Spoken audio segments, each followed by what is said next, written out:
So Tyson Fury is claiming that he's close to signing a deal to face Deontay Wilder later on this year. There's various mainstream media outlets in the UK and around the world reporting this story, and Tyson Fury is the source of it all because he put it out on social media, and he's also done a video, I think, talking about this particular situation. Now, if this is true, and Tyson Fury really is negotiating behind the scenes to face Deontay Wilder later on this year, how do I feel about it? Well, I want to see the best fight the best, and of course I'm disappointed that we're not getting Joshua Wilder next, because I would prefer to see Joshua Wilder next rather than Fury Wilder, and I'll get onto why in a minute. But as a replacement, as a substitute for Joshua Wilder, Fury Wilder is cool. Tyson Fury is still the lineal heavyweight champion. He's a guy who likes to talk a lot of trash and call people out. And Wilder's one of the people he's been calling out. And I said in a recent video that I wish Tyson Fury would stop calling people out until he's actually ready to fight them. Well, he may not be ready to fight the likes of Tony Bellew or Anthony Joshua because he has continuously put those fights off. But he is apparently ready to step in the ring and face Deontay Wilder if what he is saying is to be believed. Now, I'm not into watching another man's pockets. What Wilder and Fury make is their business, and I hope they make loads of money together if they do fight. But sometimes you have to look at what a guy is making for a particular fight to try and determine what his actual motives and intentions are. And I'll explain what I mean. Deontay Wilder has just turned down $15 million to face Anthony Joshua. He turned it down publicly. He said, don't send me no contract because I ain't signing no contract for $15 million. If he now goes ahead and signs to fight Tyson Fury for less than $15 million, that shows you where his head is at with regards to fighting Anthony Joshua. Let's say he fights Tyson Fury for $5 million, $10 million. What does that mean? It means he does not see Tyson Fury as big a threat as Anthony Joshua. That's what it means. Or why not sign to fight Joshua for the $15 million? If you think Fury's as good as Joshua or better, you wouldn't take a bigger risk for less money. Your team wouldn't even allow you to do that. That makes no sense. So if he's fighting Fury for less than $15 million, it means that he sees Fury as somewhat of a soft touch, and he doesn't think Fury is as dangerous as Joshua. I mean, there can be no other way to think about it. Can there? You explain it to me. Now, perhaps Frank Warren is going to find some pool of cash from somewhere. Perhaps it won't be Frank Warren promoting Tyson Fury versus Deontay Wilder. In fact, there's a good chance it probably won't be. Perhaps the fight will be in the US. If the fight is in the US and Deontay Wilder stands to make more than $15 million, then yeah, you can say that it's fair enough for Deontay Wilder. He's going to make more money fighting Tyson Fury than fighting Joshua. So you can see why he would take on Tyson Fury. But then you have to question Tyson Fury's motives if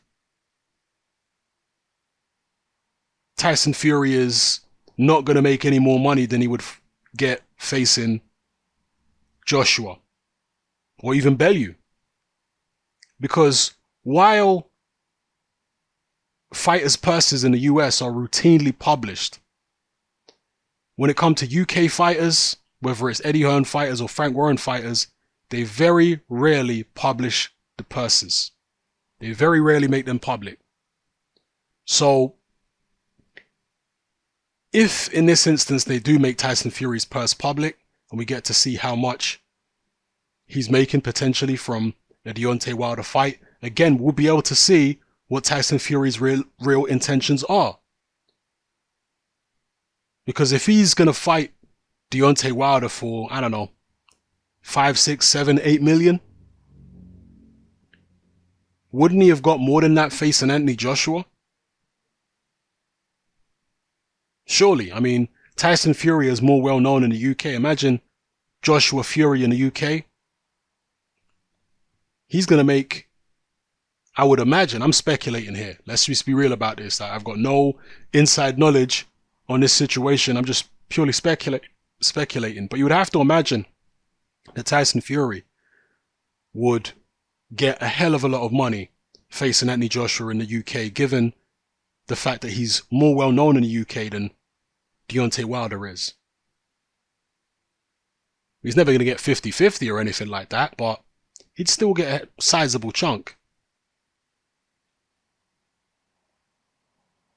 So to turn that down, to act like he's not ready for Joshua, but yet take on Wilder, the only way you could really excuse it, I mean, you couldn't, well, the Joshua situation is separate, but let me talk about Bellew. This guy won't even fight Tony Bellew. Now, he's not going to make as much money fighting Bellew as he would fighting Wilder, in all likelihood. But if he sees Bellew as such an easy fight, why not take Bellew as an interim fight instead of Pianeta? I know he can't do it now, it's too late in the day. But he could have taken on Bellew. He's going to get a hell of a lot more money fighting Bellew than he would get fighting Pianeta. If he thinks it's such an easy fight, if he's so good, take on Bellew for whatever money on pay-per-view. And then after that, take on Wilder at the end of the year. Why didn't he do it? You have to question a man who would turn down Tony Bellew for good money in a supposedly easy fight, but then take on Deontay Wilder. What does that tell you about Tyson Fury's attitude towards Anthony Joshua? That he will turn down Joshua, and also his attitude towards Bellew, will turn down Joshua for, you know, undoubtedly career high money, turn down Bellew, but yet fight Wilder. Does any of this make sense to you?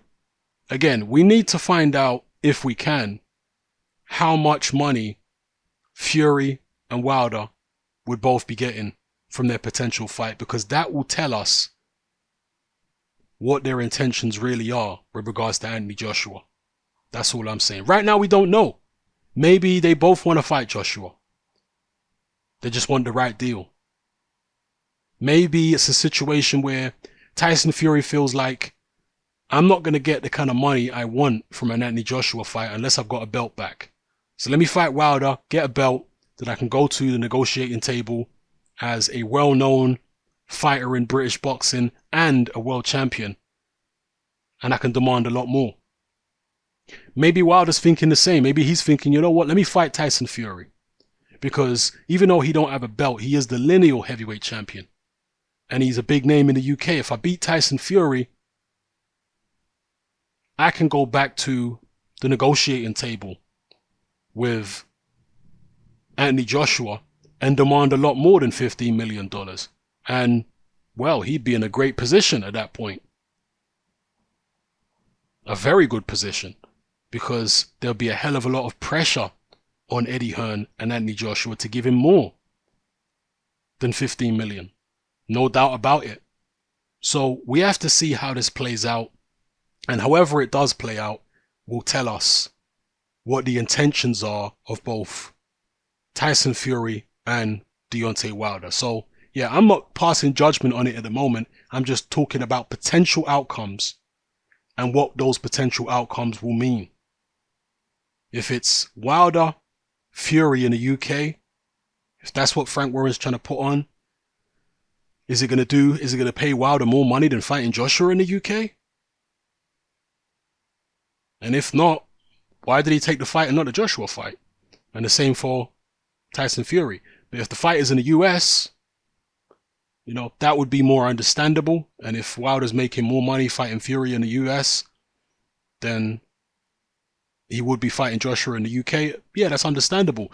But is Deontay Wilder capable of generating that kind of money in the US to where he can make more than $15 million for himself? Perhaps on the back of all the AJ hype, the AJ beef, the AJ back and forth. Maybe Deontay Wilder's got to the position where he can do a pay-per-view now in the US, and he has Eddie Hearn and Anthony Joshua to thank for that, because he has piggybacked off their fame, off their notoriety. He really has. So he shouldn't be hating him and upset with him and all this kind of stuff. He should be thanking him, because his profile has gone through the roof since this beef with Anthony Joshua and Eddie Hearn has begun. Facts. You should be happy for it. Anyway, let's see if this fight materializes. If it does, lastly, I've got mixed feelings about it. I've got mixed feelings about it because, yes, I do want to see the best fight the best.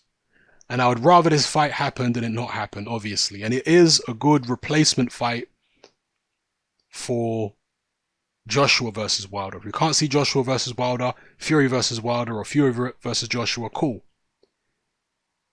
But my concern is, this is where I've got mixed feelings. My concern is for the physical state of Tyson Fury. Is Tyson Fury anywhere near close to as good as he was when he fought Vladimir Klitschko? Can he get anywhere near that by December or November, when they're apparently looking to put this fight on? That is what I'm concerned about. And obviously people are going to look at Deontay Wilder's decision to take on Tyson Fury, particularly if Wilder's making less than $15 million. They're going to look at that as a weak move. They're going to say, whoa. So you take on a guy who's been out the ring for 2.5 years and who's been suffering from mental health problems, drink and drug problems, who has just had to lose well over 100 pounds in weight, and he's come back fighting the weakest opposition you could possibly imagine. And you want to take on a guy like that, but you don't want to take on Anthony Joshua for 15 million. People are going to look upon that very unfavorably. That has to be said. But again, we have to wait and see how the situation plays out, how everything transpires before we can pass judgment on this. But provisionally, yes, Tyson Fury versus Wilder is definitely a fight the heavyweight division needs. Definitely a fight I want to see. Bottom line. And, if it goes ahead, regardless of all the back and forth about AJ, if it goes ahead and Tyson Fury's in great shape for the fight, then it's going to be great for boxing. Because then at least we're coming closer to the heavyweight championship being consolidated and one man being recognized as the universal king of the division. Because then it will just be the winner of Fury Wilder and Anthony Joshua. There'll be no other heir apparents to the heavyweight throne. So we'll see how it goes. Let me know how you feel about this in the comment section below, people. It's happening. I'm out.